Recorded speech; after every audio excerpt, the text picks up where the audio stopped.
It always begins quietly. A knock that doesn't sound like a knock. A bathroom light that clicks itself off and then pretends it didn't. A text from a number that shouldn't exist. A photograph that looks like a dark room until you notice the faint, familiar smear of blue in the corner. The reflection of a digital clock aimed at a bed you recognize down to the wrinkle. None of it feels like a horror story at first. Not until you remember the person behind it once kissed you goodnight. That's the truth people prefer to sing around, like a lighthouse you never face directly. Sometimes the scariest stalkers aren't strangers at all. They're the ones who know your laugh, your routes, your favorite coffee, and the exact pressure your lock demands before it lets you pretend the door is truly closed. This is not one story, but three. Three voices, Max, Ann, and Alex, who thought breaking up meant breaking free. Each will learn the same thing. You can walk away from love, but obsession learns your new address. Max did all the things the internet told him to do. He left when the air in his last apartment started feeling like a sentence, moved his belongings in 3 carloads and 2 favors, and learned to love the noise of a fan, because it sounded like weather bigger than himself. He changed his number and kept it small, gave it to his mother, his boss, and the one friend who knew how to leave a party. He slept with a chair under the doorknob, not because it would stop anyone truly determined, but because his body wanted a bedtime story it could believe. Grace had been the kind of intense that makes people use the word passionate, because it sounds holy. She brought coffee the way storm fronts bring smell, surprised him with poems that read like confessions and ultimatums at once, and watched his phone the way lifeguards watch the line where children become water. When he said he needed space, she gave him location sharing. When he said he needed air, she opened a window and then stood inside the frame. In the new place, he promised himself clean lines.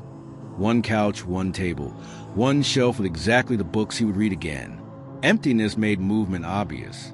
Dusk curved through morning light. The refrigerator bulb blinked like someone thinking. The shadow of the plant on the wall stretched every afternoon to tell the time. On a Wednesday, pretending to be winter, Max climbed onto the bed to wipe the seam where ceiling met wall and felt his cloth catch. He squinted. Something small and black looked back, the size of the head of a pin, but not the behavior. Screws do not reflect rooms. Eyes do. He pried with a fingernail until the paint gave with a tiny grit sigh, and the apartment shrank to the diameter of glass. A lens, simple, cheap, wireless. It faced the bed with professional indifference. He held it like a living thing you might bruise and unscrewed the bracket. Nerves paying attention to every new silence. The memory slot was empty. Of course it was. Memory had been exported somewhere else, collected like rain in the barrel of a stranger. He slid the device into his nightstand under socks that knew his heels by heart. At 3:04 a.m. with greeted wood, the drawer moved the width of a fingernail. Then more. Max kept his eyes at a sliver. A figure made from hallway darkness leaned into the room, the negative of a person, the whites reversed. The silhouette bent to the nightstand with a stillness that did not belong to sleep. Then the head turned toward the bed and completed the picture with a voice he had once trusted to narrate the contents of his fridge. "I know you're awake." Grace's name arrived as sensation, not thought. His body reacted like a memory. Heeled a drawer, left hand to chair leg, right to the knob. "Not tonight," he managed. She smiled with the shine of a new knife. "You stole something of mine. Give it back and I'll go." He almost believed the mathematics of it, a device for absence. But when he pictured it in her hand, he saw a palm closing around his sleep. "Leave," he said, and heard how small it sounded in a room designed to make people small. She skipped to the part where kindness wears a badge. "Then I'll call the police and tell them you broke in." The window catch stuck halfway like a throat snagging on a lie. He lifted with both hands until the sash coughed. Cold came in shape like the street. The screen had the kind of spring pins the world hides from fingers on purpose. He found them by accident, blessed by panic. She said his name like a warning and a prayer. He didn't look back. He slid out, landed in the damp, and ran. Grass wrote stains on his jeans. He hid by the rusted mailboxes at the road. Tired metal tilted like bad teeth. He called his mother because shame has a way of remembering who will arrive even when the distances don't make sense. Headlights turned the gravel into forgiveness. Adults do adult things. He filed a report with a voice that could not carry the weight of breath. He asked a lawyer what proof meant when you had only a story and a device you didn't dare bring home. He blocked numbers and watched new ones appear like mushrooms after rain. The world kept its shape. The rooms did not. 2 months later, he saw the very same model clock that sat on his old dresser, the one with the honest blue LED and the dishonest, at a flea market full of lost intentions. He bought it and carved it open at the kitchen table, pulling out its little heart with a gentleness he wished someone had once shown him. The shell remained. He kept it on a shelf. Visitors thought it was retro. Max called it a hunting trophy and did not laugh. The text arrived at 2 a.m., a picture almost entirely black. In the corner, the smear of electric blue betrayed a clock pointed right where a body would be. His body, his bed, the wrinkle he made when he didn't know he was making it. He deleted the image. Deletion does what deletion always does. Cleans a screen and leaves a rest. The next week he came home to find the chair moved an inch from where he had left it, and the smell of detergent slightly too bright for a day when he hadn't done laundry. His heartbeat tried to imitate the phone's buzz and failed. He installed a second lock and a third habit. Touch the knob, count to 5, touch it again. He slept like a guard dog for hire. Even the fan began to sound like a question. Anna was good at apologies, even for things that weren't hers. That's the kind of skill bullies smell, through closed doors. Tommy arrived like relief.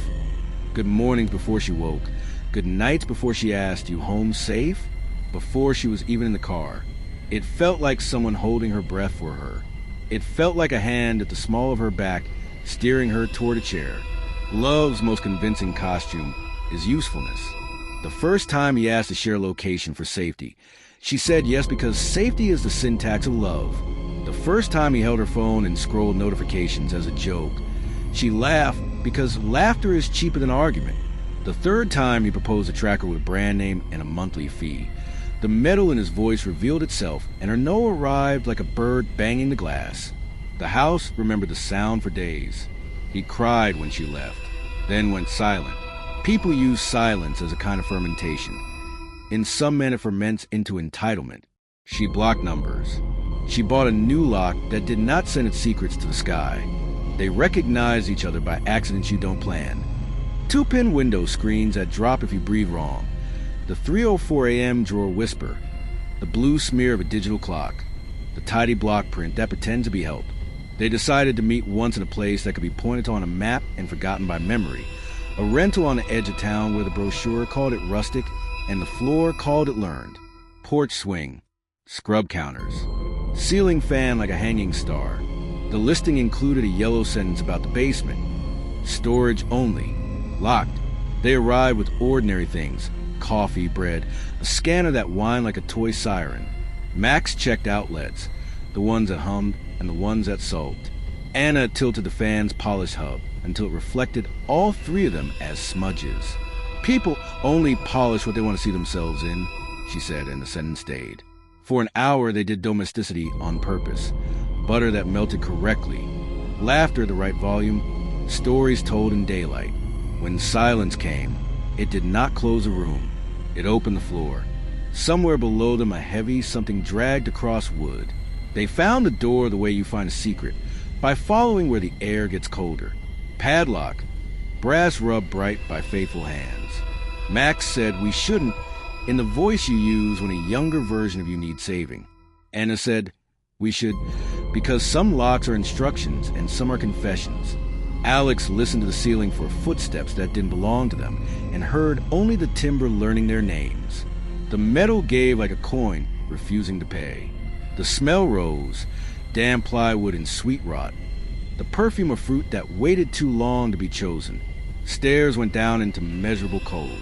They descended because people who have already met the worst thing know how to walk toward it.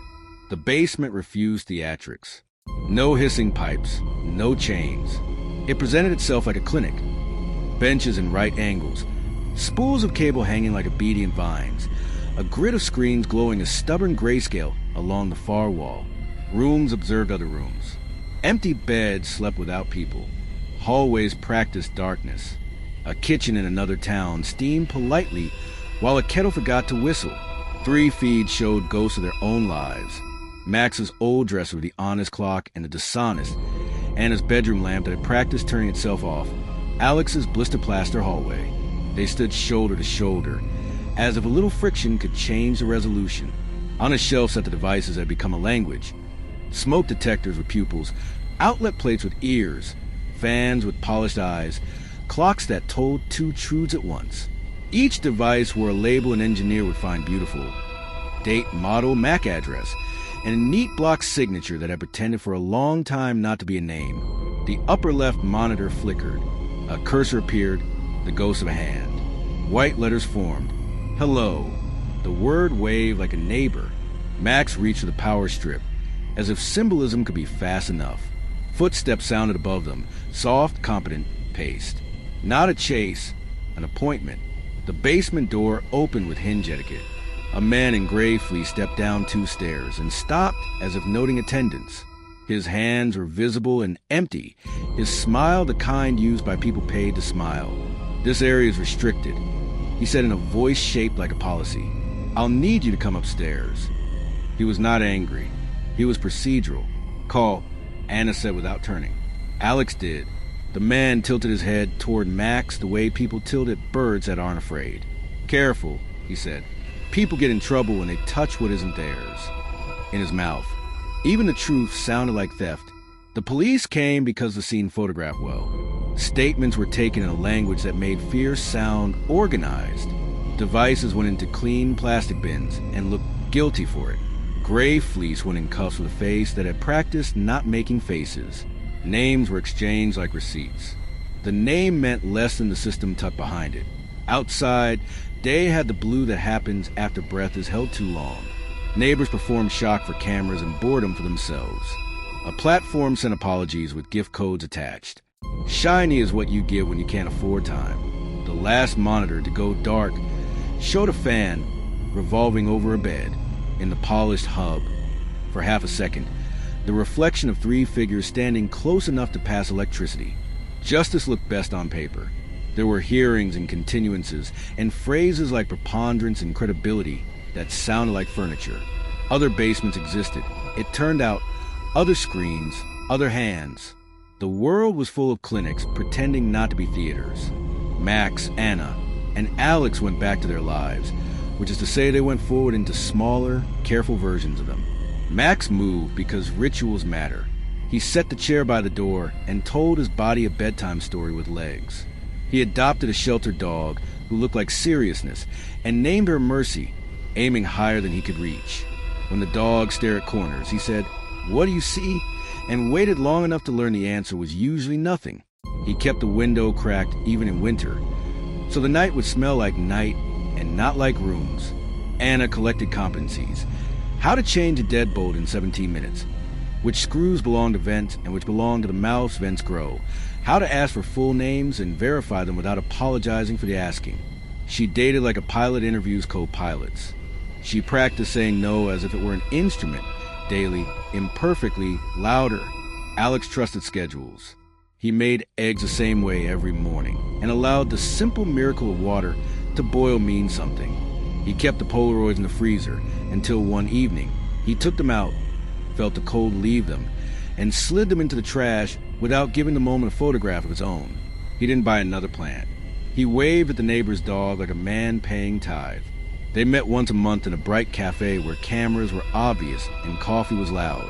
They traded locksmiths and detectives in Lissel hotels whose sprinklers were not eyes.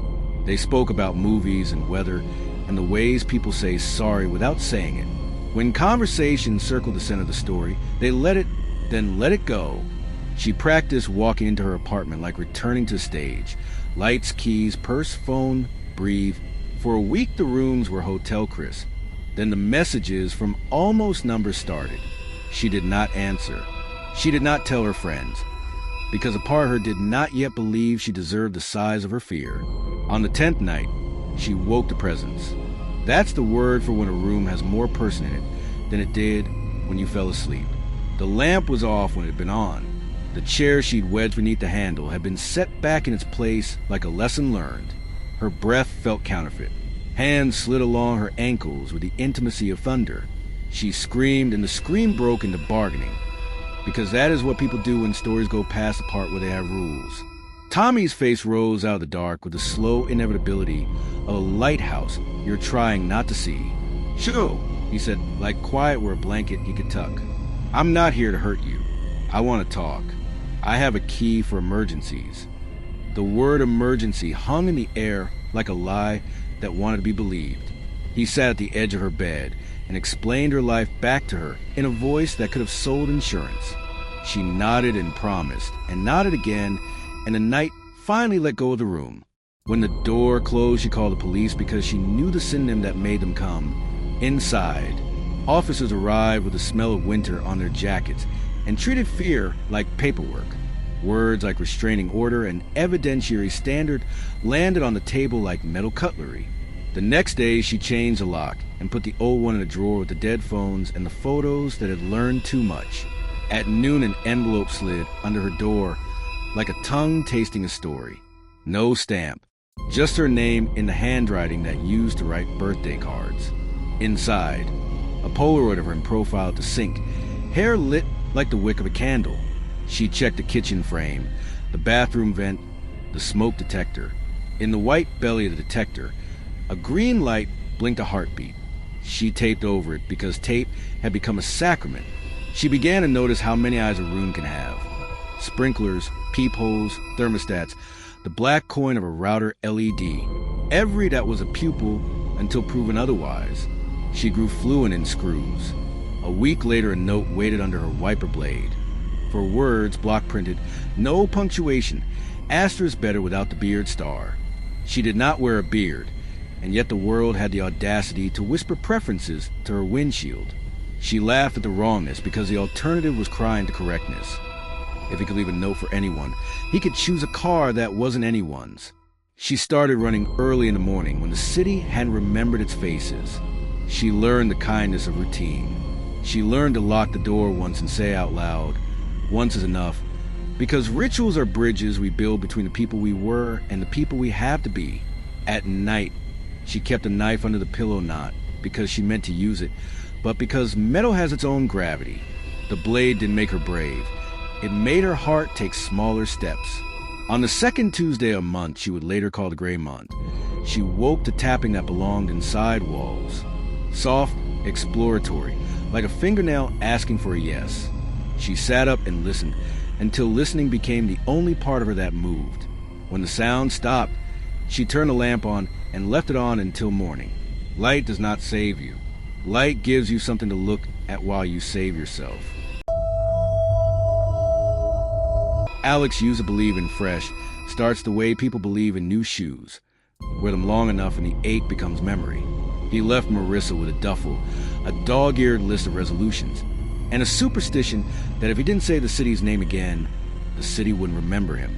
He moved 2 states over, signed a lease with a landlord who cared more about the deposit than the man, and turned the mirror toward the wall. The new town didn't care who he had been. Indifference felt like mercy. Marissa was a climate, beautiful, unforgiving. She memorized his habits and called it care, audited his silences and called it honesty, flipped the table and called it passion. When he said it was over, her face didn't break so much as sharpen. "You think it's over for you," she said. "It isn't over for me." His ribs remembered the sentence longer than his ears did. The first envelope arrived at a P.O. box he'd opened under a name that fit like a borrowed jacket. No stamp, no return address. Inside, a Polaroid of his back in the hallway of his building. The blistered plaster near the baseboard gave it away. On the reverse, red ink. "Your shoulders slouch when you're tired." He stood in his kitchen and felt seen like a museum exhibit. He slid the photo into the freezer. Cold makes ink honest in a way heat refuses to. The second envelope carried a letter in the neatest block print he'd ever hated. Asterisk, you lock the door 3 times, and then check it again without realizing. You think you're disordered. You are careful.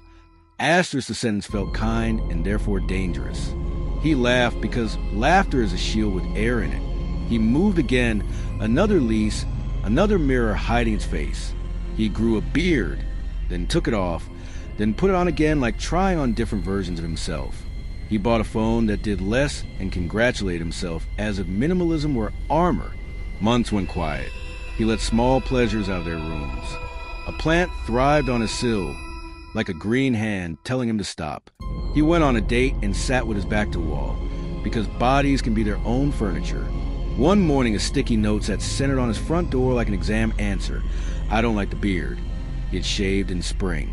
The note was written for winter and reposted for summer. He removed it and felt the glue stay on his fingers like a reminder. He rented a cabin in the mountains under a first name only and learned the arithmetic of quiet. He walked the property line with the dog he didn't deserve but loved and put his ear to the cold like a seashell. Snow solved everything for a month. Then the footprints appeared, window to window, stopping where the glass made faces.